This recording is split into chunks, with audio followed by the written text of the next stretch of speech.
Welcome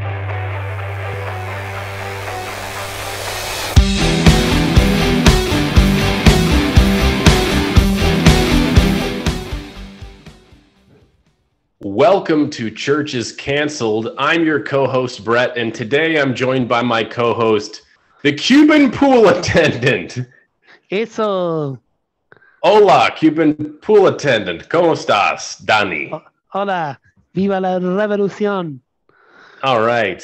That sounds great. I'm going to clean all the pools. All right. And what else are you going to do? That's all. Before we jump into today's episode, I do have a reading. I would like to read this passage. When the hawk take the day off, I make the lead work.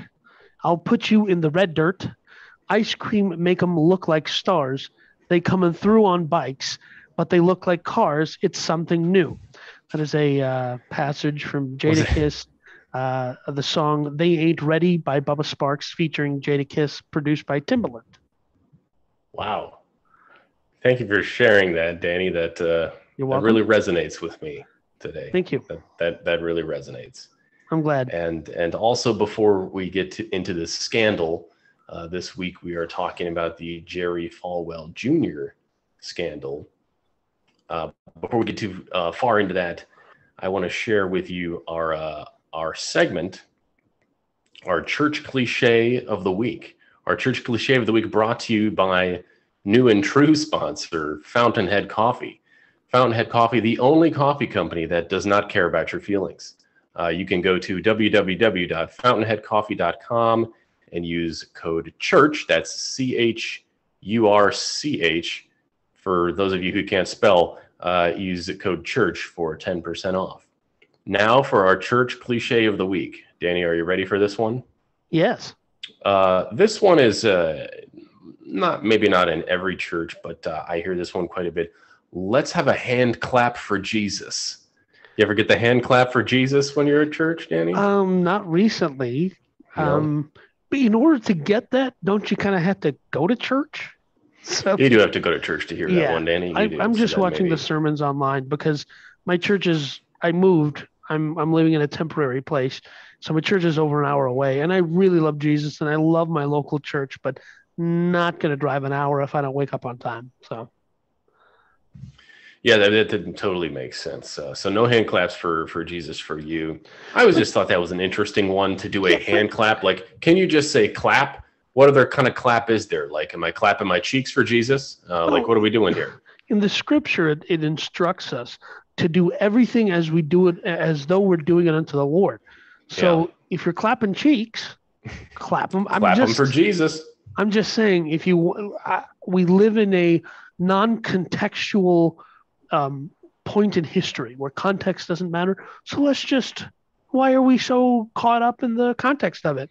Clap our cheeks for Jesus. That's right. That's what I'm saying. I'm out here clapping cheeks like that. So. And speaking of clapping cheeks for Jesus, this episode is going to be a cheek clapper, if I say so myself. Yes. So the scandal we're talking about this week is the Jerry Falwell Jr. scandal. Now, I want our listeners to understand the scandal, right? Before we get too much into giving our opinions on it. And I think to understand the Jerry Falwell Jr. scandal, you have to understand Jerry Falwell Sr. and some of the things that happened with Jerry Falwell Sr. Yes. Jerry Falwell Sr., Danny, can you tell us a little bit about him? Absolutely. I didn't actually know who this guy was until a Catholic friend was asking me to defend him. And I was like, I don't know who that is, and I'm not going to defend a guy I don't know. Jerry Falwell Jr., or Sr. rather, created what was called the Moral Majority, a coalition of evangelicals whose goal was to influence politics. Now, last week's episode was actually about politics. I do think we made mention of Moral Majority and how Moral Majority became what is now the modern Republican Party. I think that's a fair assessment. Would you agree with that? Yeah, I think so. Jerry Falwell Sr. was a pastor of a church called Thomas Road Baptist Church. He also founded Liberty University. And he was a televangelist, and he created this massive organization. He created a real dynasty, an evangelical dynasty. I think it's fair to say that. And his legacy in many ways, he said a lot of controversial stuff, like September 11th was God punishing us for gays and abortions, which He said Martin Luther King Jr. MLK Day should be a holiday because shouldn't. MLK, yeah, he said because MLK had questionable moral behavior outside of the spotlight. Well, and that's actually not untrue. Right. And I'm just saying, if I was MLK, I'd be getting it in every single which way I could. And I think that, in this episode, in this scandal, and in every other scandal, Brett and I are coming to some weird conclusions. Like, these people are just humans and they're behaving in a human way. Yeah. And it's not the conclusion I expected to ever reach about any of these people until I started. I feel like I'm becoming more forgiving and more understanding of Which the I hate. of church leaders and the church as an institution. This is not what we set out to do. No, we literally called the podcast "Church is Canceled," and we're here carrying water for like it's not their fault. He's just a little gay, and that's coming out in 2 weeks. But so Jerry Falwell Sr. right, founded Liberty University, televangelist. Correct. He eventually took over the. He had his own kind of morning radio show. He ended up taking over PTL, Praise the Lord, which is like just televangelism, worship service on TV. And I do want to add this one extra key insight that you didn't watch the Hulu documentary called God Forbid about this. Okay, so I did. And in there they mention, Moral Majority kind of spun up, and in short order, it was bringing in $100 million a year. Now, let me put that into context and say, today, Hillsong globally will do $100 million. So when we are comparing that, you're the guy who would know this better. What do you figure the adjusted for inflation number on 100 million in the 80s? Oh, I mean, 600? I have no idea. The 80s. I would say 600 is not unreasonable. We're talking about a time when, you'd go buy a Cadillac Fleetwood and it was $18,000, a brand new one. If you want a brand new Cadillac Escalade ESV, it's what, 150K, probably 120. 150 is the one with the big engine with the supercharger. But I'm just saying, like, so if we're doing that number and we're saying, these guys were flying private jets before rappers knew what those were, before there were rappers that could afford private jets. True. I mean, rappers were just like, we just got a Mazda MPV. Like, there were rap videos with Mazda MPVs in them. And Jerry Falwell and his crew are PJing it all around. And these aren't like prop Beechcrafts. These are freaking jets. And God bless them.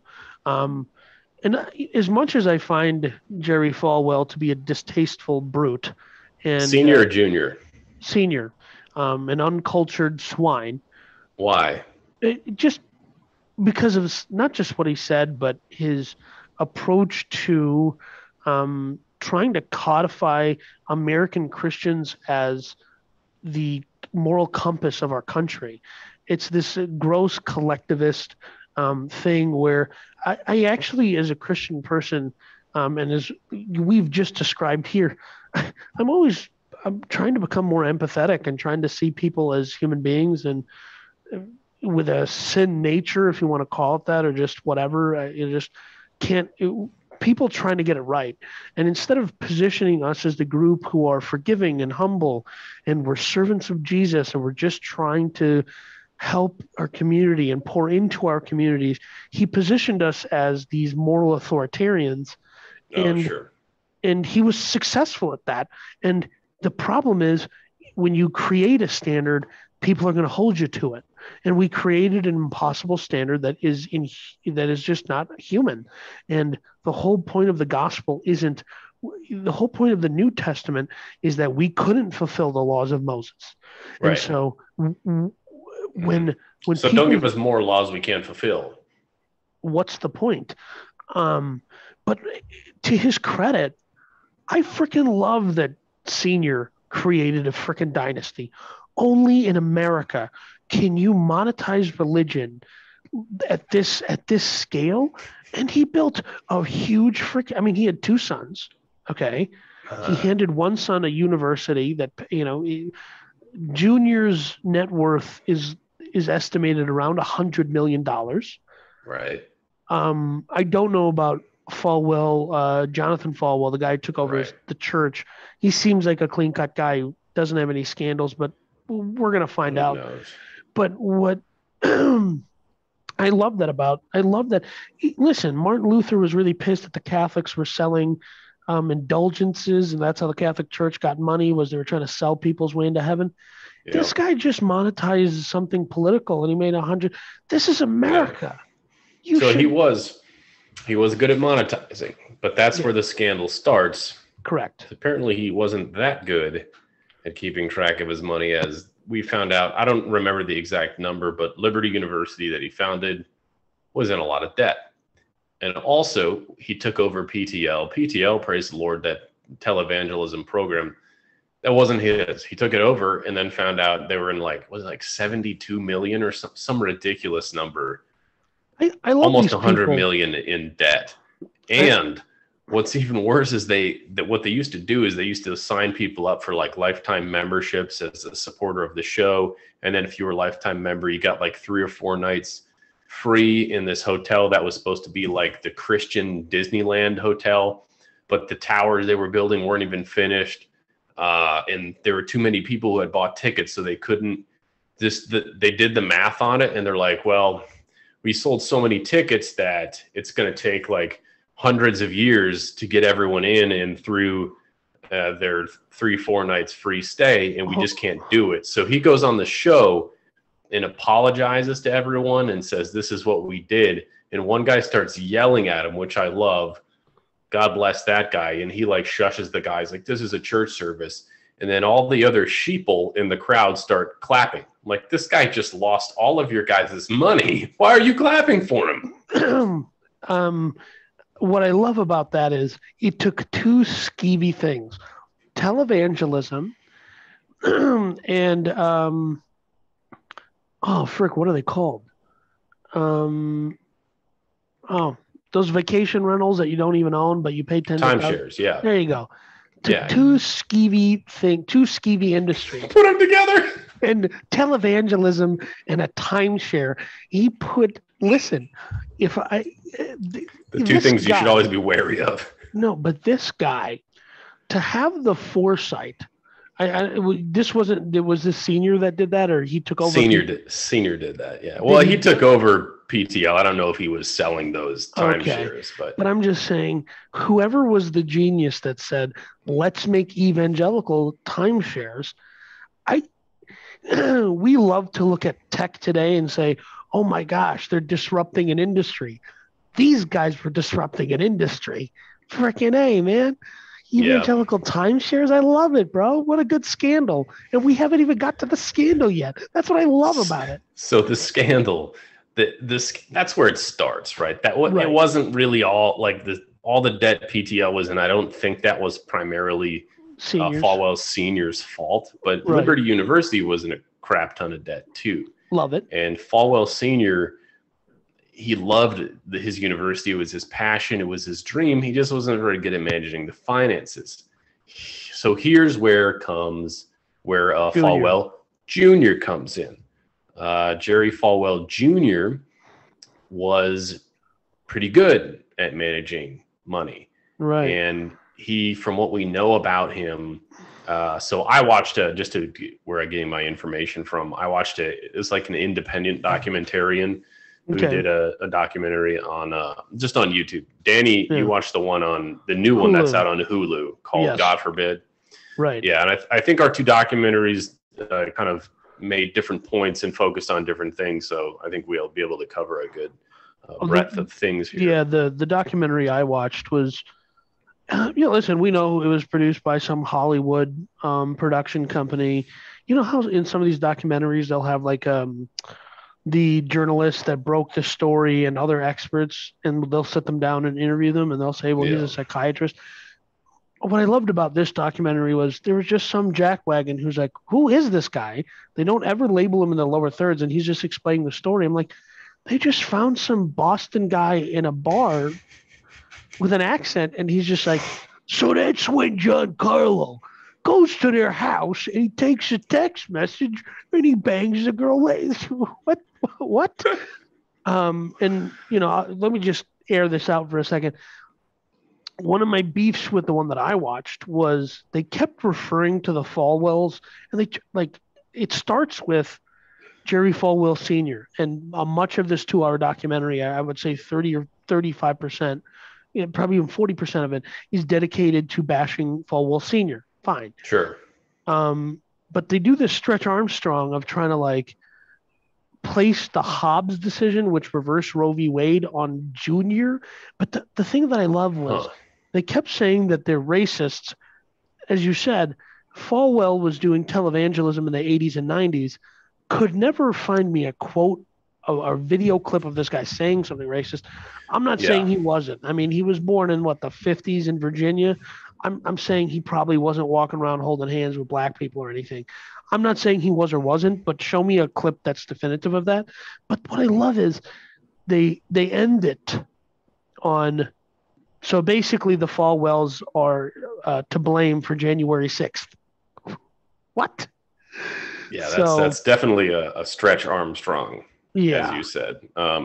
The documentary I watched didn't equate any of their actions or influence to anything to do with the Hobbs decision. Not at all. Let's go back a little bit to the scandal we were talking about, Senior. So Junior comes in, basically, he comes in and he takes over Liberty University. And so he's looking for a way to get Senior out of debt. Now, Falwell Jr., a little bit of background on him. From what I understood, he wasn't super religious. He kind of partied himself in college. Was the quote that I wrote down from my documentary was he understood that simply believing was all he needed to get into heaven. So not super religious, just all I have to do is believe and I can do whatever I want. Yes. I would like to point out, I'd like to take this time to say this is where I think the doctrine of heaven, and yes, there is a doctrine of heaven, is a damaging doctrine. We don't actually see anywhere in the Bible that when you die and you're a Christian, you go to heaven. Paul says the hope of the believer is in the resurrection. Okay, not in dying and going straight to heaven. Evangelicals have created this doctrine of heaven that when you die, your spirit just goes right up into the clouds and you're happy and you sing songs forever with Jesus. The problem this creates is when all you got to do is believe and then you're up in the clouds singing the songs. Now we have these issues where people are going to do whatever they want, including harming other people, stealing from them, whatever, because, well, they believe and that's good enough. And I think the doctrine of heaven being someplace up in the clouds we go to when we die is problematic for that reason. So Jerry Jr., not a super hardcore religious believer guy who thinks that behavior matters, just believing is good enough, which, okay. Comes in and takes over the university. No, I obviously disagree with you there because I've hinged my entire life on the belief that all I have to do is I did the prayer at the Billy Graham crusade in 1994 when he came to Minneapolis, and I'm good. I bought the lifetime pass to heaven, so I've made a lot of choices based on that. You probably got a good deal on it too. Fantastic deal. Mo is getting better deals than me. I think we should do our ad right now, and then we're going to jump into the rest of this. Let's do our ad. We've got a new sponsor. Again, we just keep picking them up left and right. The Lord is truly blessing us with these fantastic opportunities to partner with these fantastic. If you want to sponsor us, you can also email at us at our email. Yeah, it's blessings@churchescancel.com or blessing. Either way, we'll find you. Doesn't matter. Yeah. So today is this episode today is sponsored by Evangelical Essential Oils. Now, you're probably thinking, Evangelical essential oils. that's correct. Wow. Yep, EEO. Now, I know what you're thinking. I have a doctor. Why do I need these essential oils? Now, That's what I was thinking. I'm not saying that if you have a triple coronary and you need a bypass and you need a heart surgery, that you need a surgeon. I'm not saying you don't. I'm just saying if you have evangelical essential oils, don't you have enough faith that God will heal you? Okay. You should. Now, Brett was saying earlier in the episode how you know he has all these concerns about the doctrine of heaven. Right. And we're not suggesting that this is the case. We're just saying, would it hurt?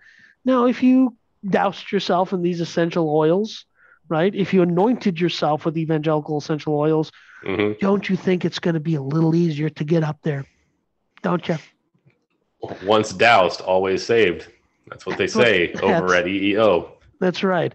So you can go to evangelicalessentialoils.us/church and you can get 15% off your permanent lifetime subscription. If you attempt to cancel, it will go on your credit and they will foreclose on your home. Again, that is evangelicalessentialoils.us. Now, if you go to .com, you will go to the horrifying European version of the company's website. You don't want to go to that one. No, it's EU compliant. Okay. EU compliant companies can't be Christian. We already know that. So you want to go to .us. That's right. We are super beyond blessed, I would say, to have Evangelical Essential Oils as our newest sponsor at Church is Canceled. Do you know what's funny is their other division is called Warvangelical Warheads, and they wanted to sponsor us, but I was like, what do you guys sell? And they're like, we sell nukes to the federal government, but we're Christian. I was like, oh. So. Yeah. Oh, boy. Now we're going to get canceled by a whole different group of people. That's right. Now back to the show. So I think we left off talking about where so Jerry Jr. comes in and he is trying to get Dad, Jerry Sr., Falwell Sr., out of bankruptcy. Right. He's staring down bankruptcy. They're not bankrupt yet, but they're getting close. Yeah. He did you get in? Did they give you any of the details on the documentary you watched about some of the tactics Liberty University used? No, I wish they did. They just kept telling me about how he was a white supremacist, but can never show me a picture of him in a Klan hood. So they, of course I would never know this, but I knew Liberty University was a massive, well-known and pretty well-respected Christian university. I never heard of it. Master's programs there, but they literally had a team of tele-recruiters basically, who would call. They had these whatever software programs set up. Anytime somebody's somewhere looking for a university to go to, they get their phone number, they call them, and they were trained not to mention that it was a Christian university. Smart, so that brilliant. They could get more people to sign up to go. And their goal was to recruit 8 students per day. And if you did less than 4, there was disciplinary action was taken against you. They were extremely underpaid, and they were only allowed, they would get 45-second breaks in between calls, barely get bathroom breaks, that sort of thing. It was extremely aggressive what they did. So was that it worked. They upped their admission numbers by a lot to help avoid bankruptcy. So is that a policy Junior instituted? Yeah, I believe it was Junior who. So this dude's he ran a boiler room basically, right? Yeah. I mean, that tactic is what do you ever see those commercials of National American University downtown? Yeah. Those people got sued for doing crap like that, and they went out of business for that. Yeah, it's a gray area, I think. Well, because the difference and this is an important thing to say, Liberty University is a non-profit university. They're a not-for-profit, right? So unlike a lot of other private Christian universities that are for profit, because it's like they have complicated arrangements, it's harder to get to that not-profit status. They're pretty well established as a entity now. Yeah. Yeah, because they used to be called Liberty Baptist University, and they dropped the Baptist, and just or Liberty Baptist College, and they Yeah. became Liberty University, and that's a good play. So he's a shrewd businessman, is what you're saying. Certainly a shrewd businessman. I think after watching the documentary, I did. Right. Jerry Falwell Jr., not so much of a guy who really cared about ministry. Right. The sources in this documentary said that he did not want to take over Liberty University. Right. He wanted to help get his father out of debt. Because he's a good son. His father, Jerry Falwell Sr., passed, and Jr. was basically appointed president. Right. And he would tell his wife and people close to him that he was just like hated it. And he's like, how am I going to do this? How am I going to get through this? Because it just wasn't him. It really wasn't this thing. I think he put on a mask of like, I'm a good evangelical Christian, because he wanted to get dad out of debt. And then he fell into just being the president. And it's like, well, you got this thing falls in your lap. You're president of a powerful institution with quite a bit of money. How are you going to say no or turn that down? I mean, you should be able to, but I think the way he worked his way through it in our doc, they pointed out, and the one that on Hulu, they pointed out that he would walk around campus with a water bottle that was full of half water, half tequila. So I get the impression they said that. So I get the impression that's how he dealt with it. He's a bit of a drinker, huh? A bit. Danny can't have tequila because it makes him stabby. Yeah. So,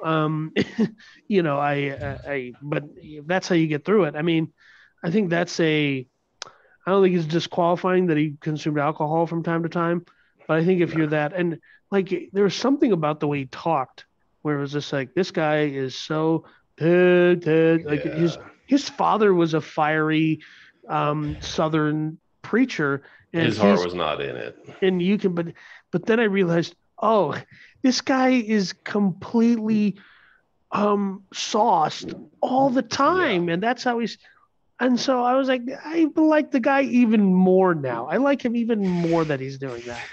Part of the outrage or the scandal, I guess, is that Liberty University, much like the university I went to, had a pretty strict code of ethics, and there's many things you couldn't do. In my documentary, they pointed out, obviously, consuming alcohol was one of them. Having sex with anyone you are not married to was one of them. You sign a document that says you agree to not do these things. I had to do this in the university I went to. Yeah. So this is like not at all. They tried to make it like, oh my gosh, can you believe people would sign this document? Like, yeah, because I signed the same document at the school I went to. So like that wasn't a surprise. I mean, but the Winklevoss twins who sued Mark Zuckerberg. Yeah. They initially tried to settle their case because Harvard had a code of conduct that you have to carry yourself in a certain way. So this there's a certain amount of moral outrage that people are applying to this scandal about Jerry Jr., which is, it's really about doing this guilt by association thing because his dad took certain positions. So they're holding him to a standard that he's like, well, that's my dad who said and did all that stuff. Yeah, I don't think he held himself to those standards. Right. Or even pretended like that's what he was trying to do. It's just that, hey, the university had these standards when he got into office. Like, here's what it reminds me of when people. That was one of the things people were doing is just, I was trying to make the point. They're pointing out the hypocrisy, right? They've got this strict code of ethics. The president of the university is not following that code of ethics pretty clearly. And let me just add to that, like that guilt by association thing, it really reminds me of, it's called juche, which is this concept in North Korea of like, if your father is guilty, then it's 3 generations of guilt. And so that thing that, we did our politics episode last week, and I kind of wanted to bring that up too. It was like, it's unfair to place on this 3 generations of guilt of like, you have to carry the responsibility of somebody else's bad decisions is, to me, it is biblical and unchristian. Now, Senior kind of set himself up for this and created this thing, like I was saying at the beginning, of where he tried to position evangelicalism as and the downstream consequences of it politically as America's moral compass, and ultimately the world's moral compass through the lens of neoconservative politics. But that's neither here nor there. Yeah, so that is, going against your own university's code of ethics, drinking, aggressive recruiting practices. That's not even, okay, that you probably don't want to do that when you say you're not about these things, but that's not even the best part of the scandal. Of course not. The best part of the scandal that's not even the scandal.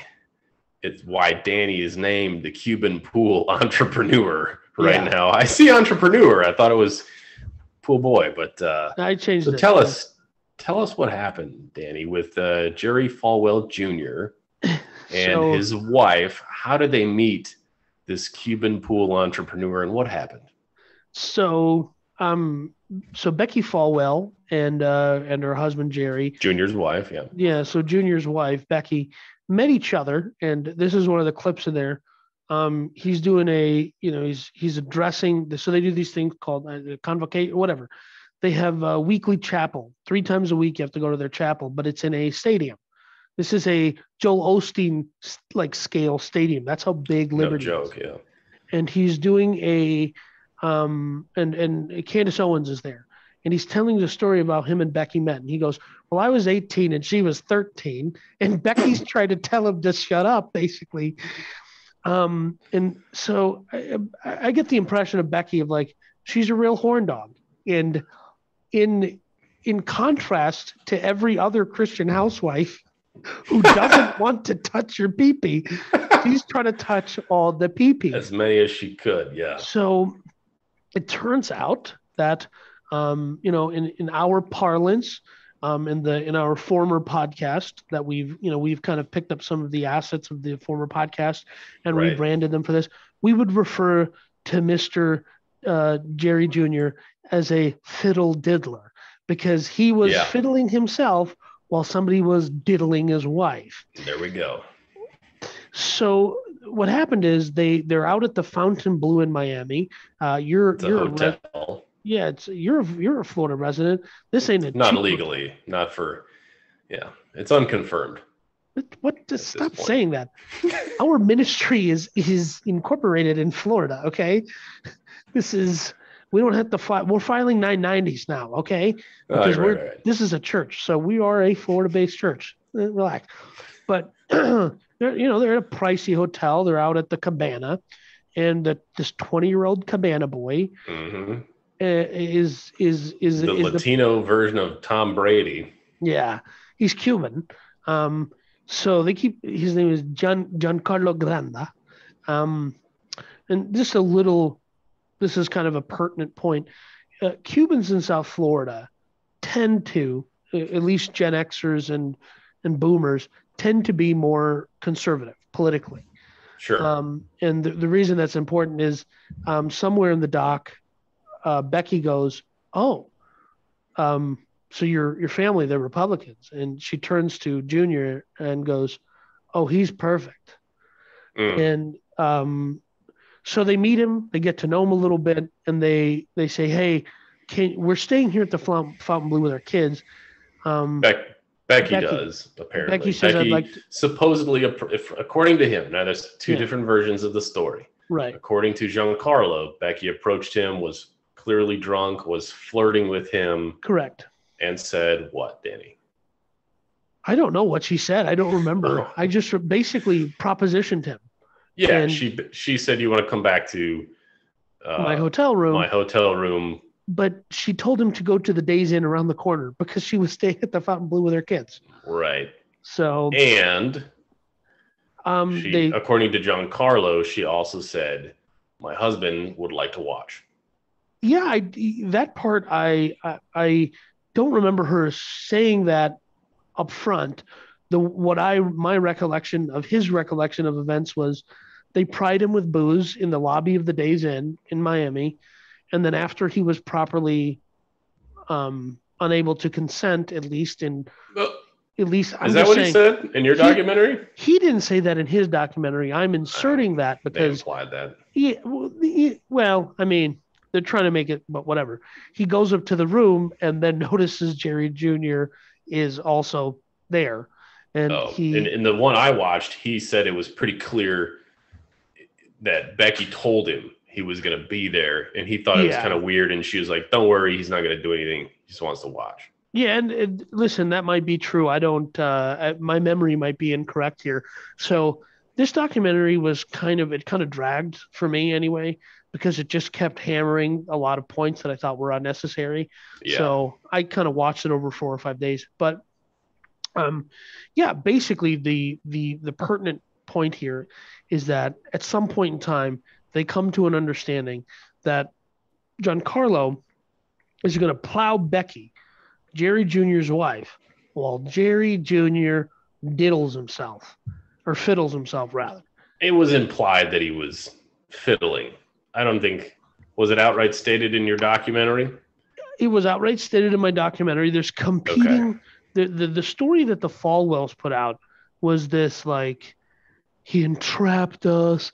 He was banging my wife. I didn't know about it. Yeah. And then Jerry Jr. claimed to have not been a part of it and to not have known it, and that it was all Becky having an affair. But then he forgave her or whatever. Mm-hmm. And that kind of blows up. That narrative blows up in my mind when you notice that they included a FaceTime call where Becky, and this is now after the scandal the scandal hadn't broken at that point, but they had they had effectively, this was long after they'd kind of essentially broken up, and she missed him. And so she's FaceTiming Giancarlo, and she's walking around the house and she's stripping, taking her clothes off, and Giancarlo recorded this.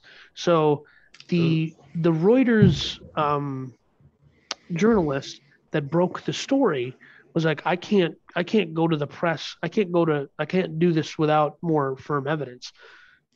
So they're recording a FaceTime call. She's stripping, and she's going through the house and saying, "Hey, this is my kid's room. You plowed me in here," and then going around the house showing all the places where she got plowed by Giancarlo, and by accident flicks the phone over this way, and Junior's working himself.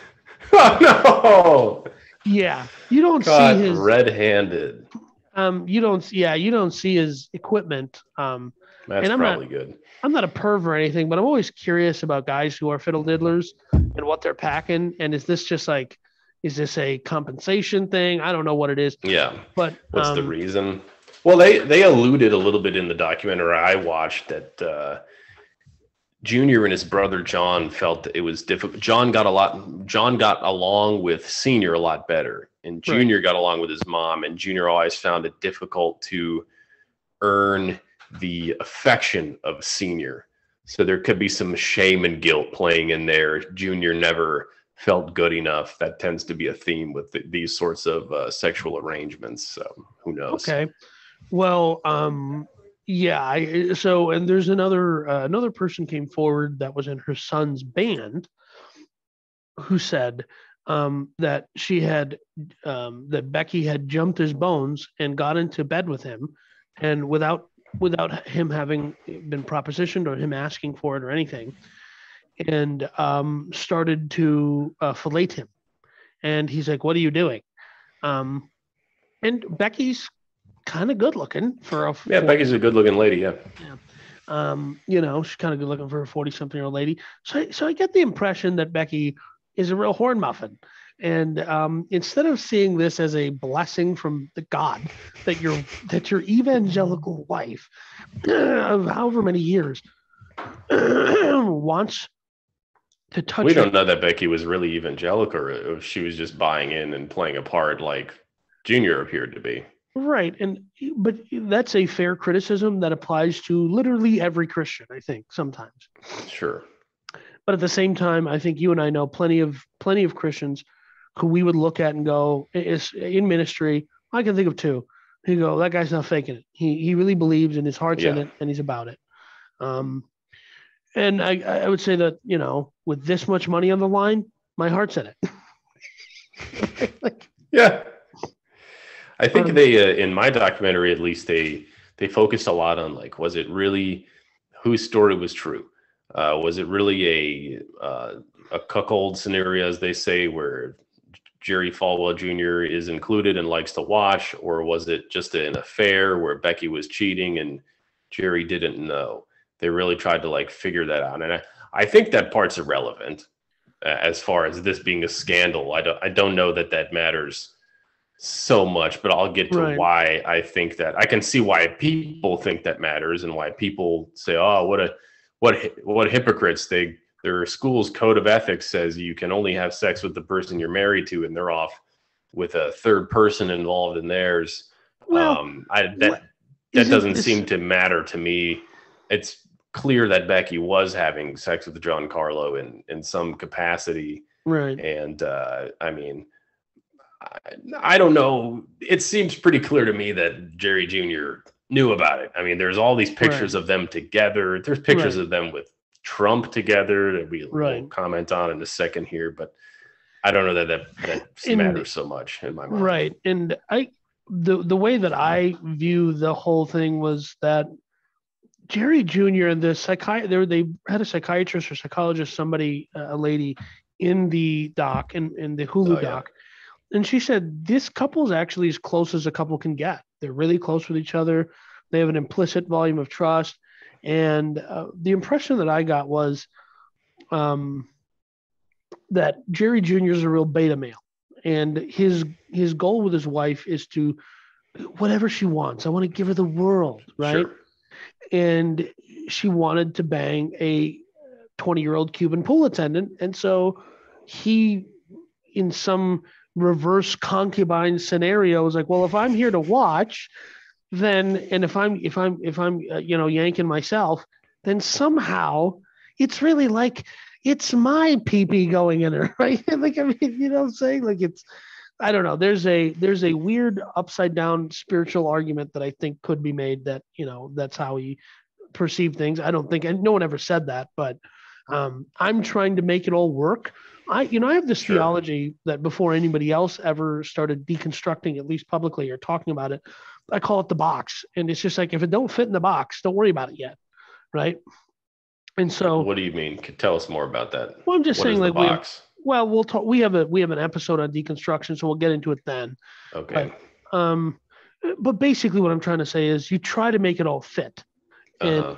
so I was just trying to make it all fit in my head, and then going, well, if you look at the Old Testament, Sure. it, Okay. if a woman can't do the job, she Yeah, she they would wants. recruit another family member usually. Yeah, so I'm just saying, and it's not like they're artificially inseminating in the BC era. So Yeah. that's a direct deposit kind of thing. So all this is going on. There's some type of threesome scenario. We believe No, Jerry it's Jr. knows about it. yeah. I don't think there's And a threesome in the technical term of a threesome, right, right? This is, I because mean, we have one to. is not really participating, the husband is watching. So, I'll text right. three-way Chad and I'll see if he can give us a definitive ruling on No, that. we already named it. It's a Yeah, cuckold thing. We already yeah, named yeah. it. It is. But what I found was interesting in the documentary I watched, and I think they do this in the one you watched too. They try to portray Giancarlo as some sort of victim, and he Yeah, very well may be. He may be, but I found it difficult to feel bad for a guy who gets a book deal, gets a Hulu deal, right. gets to bang this guy's hot Wife. evangelical wife Yeah, and meet Trump and get in on all these real estate deals. Like, I just found it right. really difficult to feel bad about that. Yeah, and so I think the reason that Giancarlo gets positioned as the victim isn't for his own benefit. It's so Right. that they can position the Falwells as dangerous, psychopathic predators. And Sure. I think that's Jerry Jr. seems softer than wet cheese. He does not seem like a guy who's That's fair. maniacal enough to. Not at all. He doesn't. I think he's just one of those guys who like he fell ass backwards into this deal because of his father's legacy. He didn't really want to be a part of it. And I also get the impression, based on what you're saying, that I'm thinking now, he's really just trying to prove his dead dad wrong. Like, look, Dad, I can fix the university you couldn't run. Glug, glug, glug. That's right, John Carlo. Plow my wife. But I'm just saying like that, to me, I get the impression that like he just fell backwards into this scenario, and to like pillory the guy as a mastermind, it's giving him too much credit. Right. And the reason they give him all that credit is because they want to create this power dynamic structure that fits into some intersectional narrative when it's far more simpler than that. He is a. But we know why. Let's comment a bit on why why the media or whoever is trying to do that, right? Falwell Sr. had close relationships with presidents. Falwell Jr., at least we know, was in some way involved with President Trump. Correct. Trump got the endorsement from him, right? Yeah. So Trump got so. What's interesting is they do. It's not convocation at graduation. It's just their weekly. They're 3 times a week chapels. Mini church service. Yeah. In 2012, Trump comes out to speak at one of these services, and at this point, Trump isn't trying to appeal to evangelicals. He hasn't announced he's running for office. None of this has taken place. He's just the guy who went on Fox News and complained about Obama's birth certificate. And it's like, hey, he faked a birth certificate. He was clearly born in Kenya. Who cares? Right? Mm-hmm. So it's against the law. You think any of this matters? He was hot off of that run, and Jerry Jr. and Trump's lawyer, attorney, the fixer guy, Michael Cohen, all come down there. And so they have this relationship, and they bring out John Carlo. So John Carlo is now thinking, man, he got to meet Donald Trump. Donald Trump signed his book, and Donald Trump kind of gave him some parting and inspiring words of like, he wanted to be a business guy, John Carlo. And so he gets to meet this billionaire who at that point wasn't a controversial figure. He's in rap lyrics. Mac Miller names a song after him. He's kind of this iconic American entrepreneur figure and people don't care about his kind of quirky, quacky. Trump was at the time, you're saying. Trump in 2012. So he wasn't this controversial at that time. He wasn't made to be controversial even after the birth certificate thing. And that's the second thing, or the first thing that he stole from Hillary Clinton. Second thing was fake news. He just stole stuff from Hillary Clinton and got away with it, which I love. Yeah.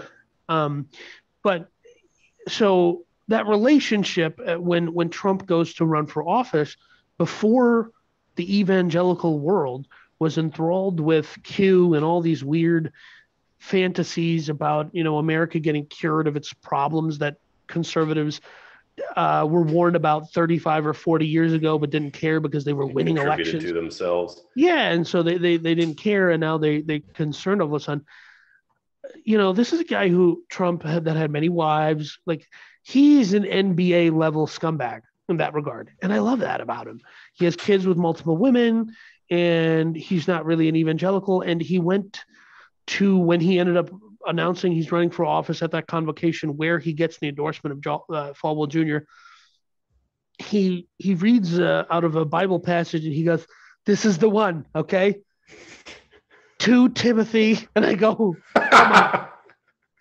Nobody sat you down to say 2 Timothy. He goes, 2 Timothy 3, verse 4. If your enemies are at the gate, annihilate them. Build a bigger wall. Whatever it was he said. And but like, this isn't about Trump. It was about the fact that they knew Trump. And so our the God Forbid documentary really positioned it as, well, it gave permission to the other evangelicals to endorse him, which I mean, I was paying attention in that era. Piper, John MacArthur, all of these people, like notable figures, were saying this guy's a scumbag and Christians should not support him.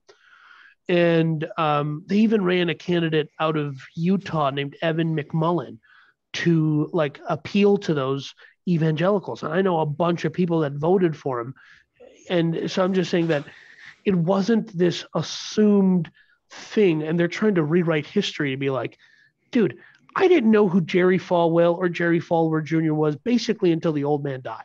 Okay. Yeah. My family viewed televangelism as sinful somehow. Right. I don't. Rightfully so. And I shouldn't say that it was like they sat us down and said, you're not allowed to watch this.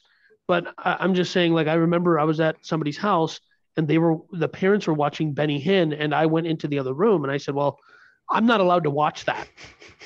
Like, my parents were fine with me watching anything with violence in it, so long as there's no sexual content. They're totally fine with me. Like, oh, so there's somebody gets stabbed. You're 7. That's fine, right?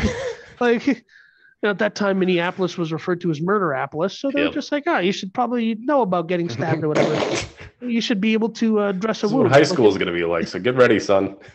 I mean, well, hey, after I graduated high school, Burnsville, the Burnsville high school that I went to, crime went down by 46%. So after you graduated, yeah. So I don't, but yeah. So like my parents, that was kind of weird. They're like, well, fighting is part of life. So in our first episode, you and I talked a lot about how we're outsiders to the evangelical world. We're Christians. After you described your thoughts on heaven and hell, I don't know if you don't know if I am. No, that's fine. Yeah, but I'm just saying that I feel so much like an outsider because people talk about this guy's influence, and I go, yeah, I don't care.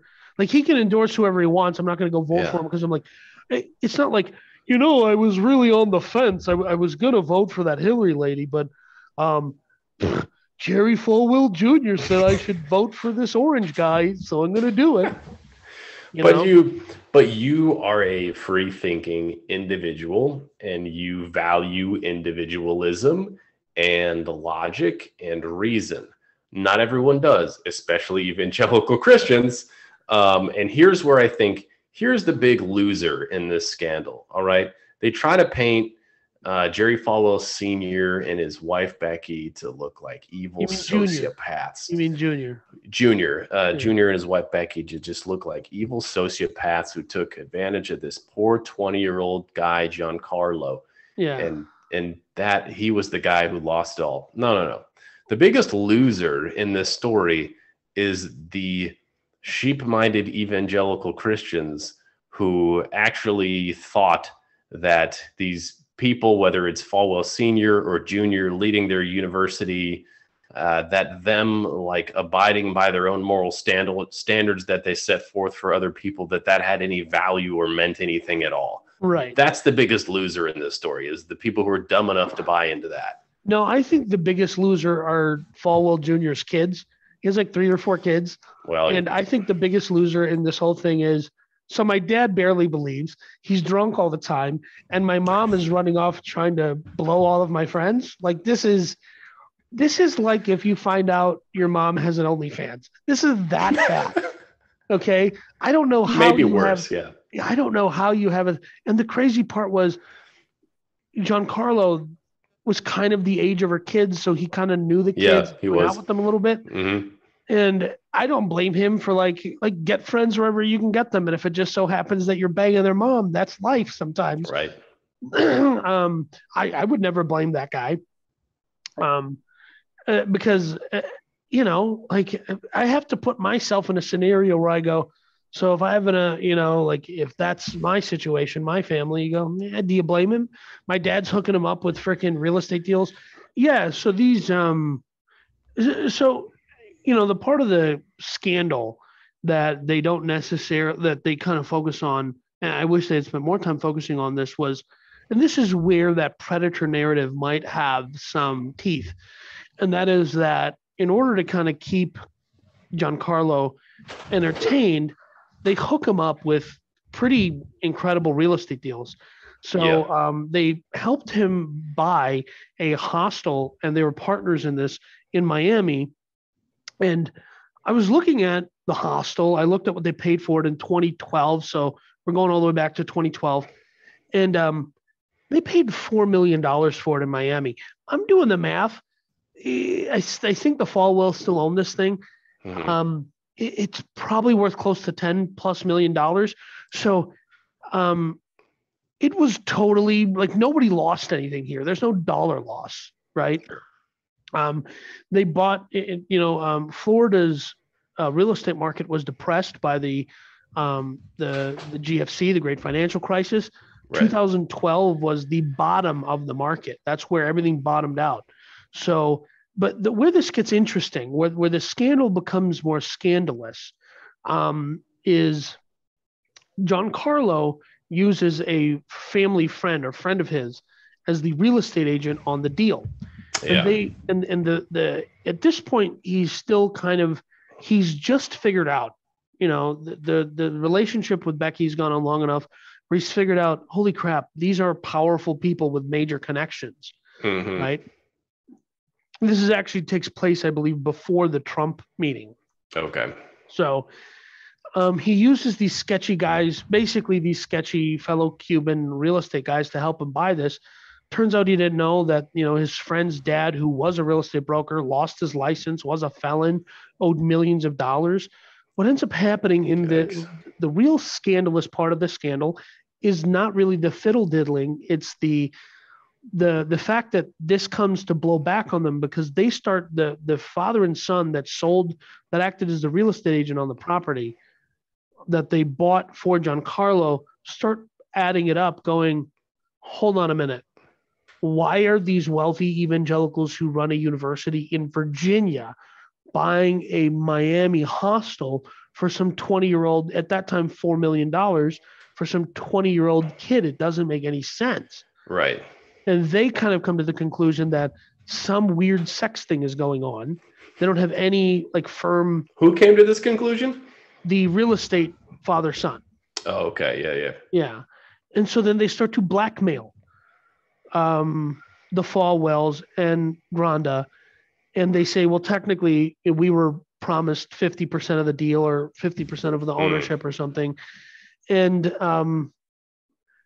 they use Michael Cohen, Trump's attorney, fixer guy, to straighten everything out. And that ends up becoming pertinent because as they, Michael Cohen calls him up and says, Trump is running for president. He wants your endorsement, but we have to clean this thing up with those two guys because we don't want anything blowing back on us. Right. And they start promising Giancarlo $1 million to buy out his portion. Basically a fancy way of saying, we're going to pay you $1 million to shut up. That's great. So you're telling me I banged I think I'd take a mill to shut up. And yeah, so I've been banging this MILF, and I get $1 million. Tell me where I've lost anything in this scenario. Yeah. I don't. There was never any clarity as to if Giancarlo actually got paid out or anything of that nature. Ultimately, all of this, and again, there's a Bible verse that I keep hammering that we all know that says, doesn't matter what you do in the darkness, it all comes to the light. Which is why I've been one of those types of people that's always like, people screw up, everybody deserves second chances, because at some point I'm going to need everybody to extend that scale of grace to me, because it's all going to come out and people are going to be like, so you were routing what through a Bahamas? Or you were consulting for who? I was like, I didn't know they were but I'm the Klan, but I'm just saying I think that it's pertinent to add to this conversation about them that their need to financially obligate Giancarlo so that he wouldn't talk, so that he felt happy, that's what did more damage, or that's what created the scenario for this scandal to become a scandal that blows up, because they use Trump's attorney to fix it and they don't fix it. And it all ends up coming to light. And I think that's And, Giancarlo did say that it was kind of hard for him to get a job in DC, moved to DC for grad school, and that people would start Googling him when the story started coming out, and they just listed him as pool boy. And there's some insinuations, because no one had a firm grasp on the story. The insinuation was probably in some cases that Giancarlo was getting plowed by Junior rather than Giancarlo plowing. No. No, but I'm saying that was the insinuation because they didn't have a good grasp on the story. And then, like partway through, they pull out Tom Arnold. Because he was trying to dig into Trump and point out. He was like, "There's a video of Trump saying the N-word," and got a documentary trying to find it. It doesn't exist because he didn't do it. But he figures so. A handful of people start figuring out, because of those real estate father-son deal, they start seeing there's something weird about this deal, and that ends up being the thing. And it's no joke or whatever that Giancarlo ends up in a situation where he had trouble getting a job, and he feels like the Falwells have ruined my life, and they're promising him money, and he's not getting it, so they're kind of stringing him along, hoping that if they just keep saying, "Okay, we're gonna buy you out of the Miami hostel, you should be good," or whatever. I don't think that ever came to fruition, and it's one of those things like, if you guys have ever seen the movie War Dogs, you and I actually went to go see it together. Yeah, we watched that together. It kind of reminds me of that, where it's like, he was doing something less than above board, and instead of just, hey, the guy's worth $100 million. Reroute funding from somewhere. Pay this kid a consulting fee. Sign him to an NDA. Not that any of that matters, but I'm just saying, be a little more conniving. You're getting all this credit, 5, 6 years, 2 or 3 years after all this broke. You're getting all this credit for being this conniving, ruthless business predator. And you're not doing any of that. I'm saying that Junior should have done them. Just be like, find $1.5 million. Should have been the predator they said you were. Yeah, find the $1.5 million, pay the kid off, get him to shut up, but instead you're trying to route it through some real estate transaction in a state you don't live in. That was all the mess of it, because they were trying to keep him happy and shut up about the whole thing. And in the end, he did what I think was the right thing. He did the smart thing. He came out, he made it public, he owned the story. He got the Hulu doc. Hulu does pay people to do documentaries, unlike Netflix. Netflix only does documentaries where they don't pay people. I didn't know that. Yeah, that's why that documentary about Fire Festival, they don't have that fat kid is not in the Netflix one, but he's in the Hulu one because Hulu paid him. So, anyways, I think that that summarizes what the scandal was in a lot of ways. That summarizes it. I don't think this is a true church or Christian scandal, right? I don't think the scandal, in my opinion, is one where this is a guy who was really professing to believe and bringing people to Jesus, and then he did something sinful and he fell from grace. Mm-hmm. I think this guy hardly ever believed. He put on a mask to try to help get his dad out of debt. To take he fell into this position he didn't really want to be in. Right. So he had to put on the show. I mean, you can see videos of him, like he's stumbling through reading words off of the video prompter about that's because he's stuff drunk. For the university. I think this is not the scandal isn't that, he's even evangelical who did non-evangelical things. I think he was a fake evangelical out of necessity more than true belief. And the scandal is in other areas. I think they the media and the people who made these documentaries try to make it look like, we got them. Those evangelicals, they're bad. It's like, this guy's he's not the real deal. Like, don't try to group him in with Christians. That's not fair. Right. And don't, like, I don't look at these people as anything other than people who are capitalizing on using the gospel to make money. I find that listen, I believe I'm a free market capitalist guy. I believe in making money. I don't believe that you shouldn't have, like, I encourage people to make money and have nice stuff. But when you do it at the expense of you're selling the Bible or whatever, like not Zondervan literally selling the Bible, but I mean, If you're selling out the gospel for it, now I have a problem because it's free. We're offering this thing for free. It's the best gift we have. And then you're trying to profit off of it. To me, that's scummier than like human traffickers. I shouldn't say that, but I'm just saying pretty bad though. It's pretty bad. Yeah, human traffickers, like we said before, at least would probably admit what they're doing isn't right. Yeah, they probably televangelists and these people who make money off of peddling the gospel.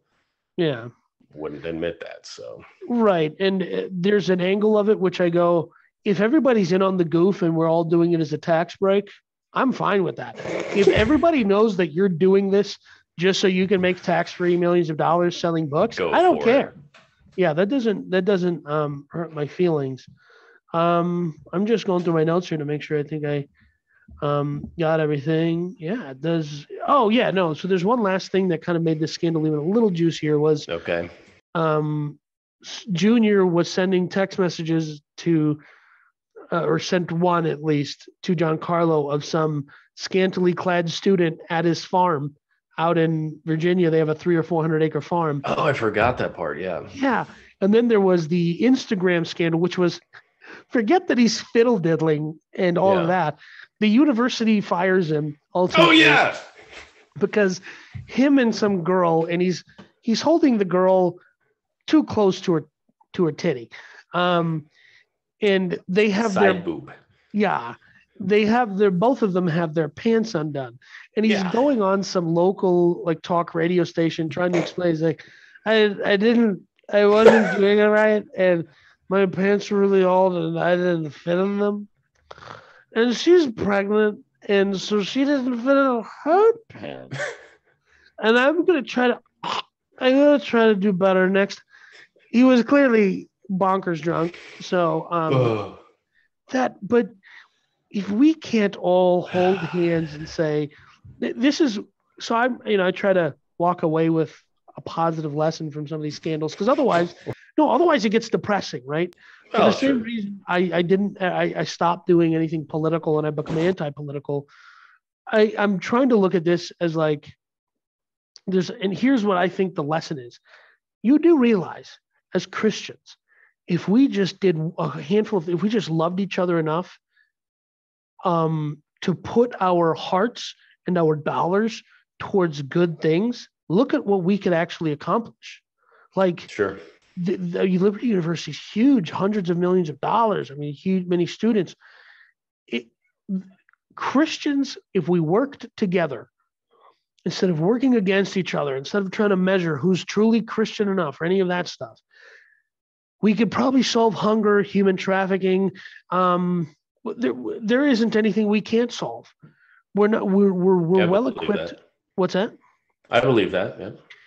There isn't a global crisis that Christians could not solve if they just set their hearts on being and I barf as I say this, the hands and feet of Jesus. Yeah. And for that last comment, Danny, I think I got to say it. You're canceled. Well, Brett, for your use of the word cuckold, I just want to let you know that you're canceled. Thank you. Next time, thanks for joining us. Next time on Church is Canceled, we're going to discuss. Huh?